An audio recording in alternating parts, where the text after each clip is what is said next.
പാണ്ഡവരുടെയും കൗരവരുടെയൊക്കെ കഥയും കുരുക്ഷേത്ര യുദ്ധമൊക്കെയാണ് മഹാഭാരതത്തിൻ്റെ പ്രധാന ഉള്ളടക്കം.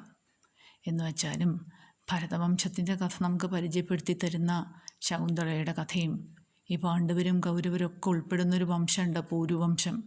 അതിൻ്റെ ജനനത്തിൻ്റെ കഥ നമുക്ക് പറഞ്ഞു തരുന്ന യയാതിയുടെ കഥയുമൊക്കെ പറഞ്ഞുകൊണ്ടാണ് കൃതി ആരംഭിക്കുന്നത്. മഹാഭാരതം കഥ പറഞ്ഞു കൊടുക്കുന്ന രീതിയിലാണ് എന്ന് പറഞ്ഞുല്ലോ. ആരാരൊക്കെയാണ് പറഞ്ഞു കൊടുക്കുന്നത്?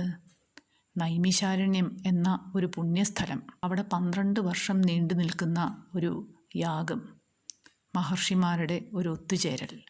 അവിടെ വെച്ച് ശൗനക മുനി ആവശ്യപ്പെട്ടതനുസരിച്ച് ഉഗ്രശ്രവസ് ആണ് കഥ പറയണത്. ഉഗ്രശ്രവസിന് ഈ കഥ എവിടുന്നാണ് കിട്ടിയതെന്നോ? ജനമേജയൻ എന്നു പേരായിട്ടുള്ളൊരു രാജാവ് ഒരു യാഗം നടത്തി, ഒരു സർപ്പസത്രം. അവിടെ വെച്ച് വൈശമ്പായനൻ പറഞ്ഞു കൊടുക്കുകയാണ് ഈ കഥ.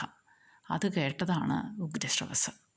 വ്യാസൻ മഹാഭാരതം എഴുതി കഴിഞ്ഞപ്പോൾ തൻ്റെ ശിഷ്യന്മാരോട് അത് പറഞ്ഞ് പ്രചരിപ്പിക്കാൻ ആവശ്യപ്പെട്ടു. വ്യാസൻ്റെ ശിഷ്യനായിരുന്നു വൈശമ്പായനൻ. ഇപ്പം മഹാഭാരതത്തെപ്പറ്റി കുറേ കാര്യങ്ങളൊക്കെ പറഞ്ഞു കഴിഞ്ഞു. ഇനി നമുക്ക് കഥയിലേക്ക് കടക്കാം.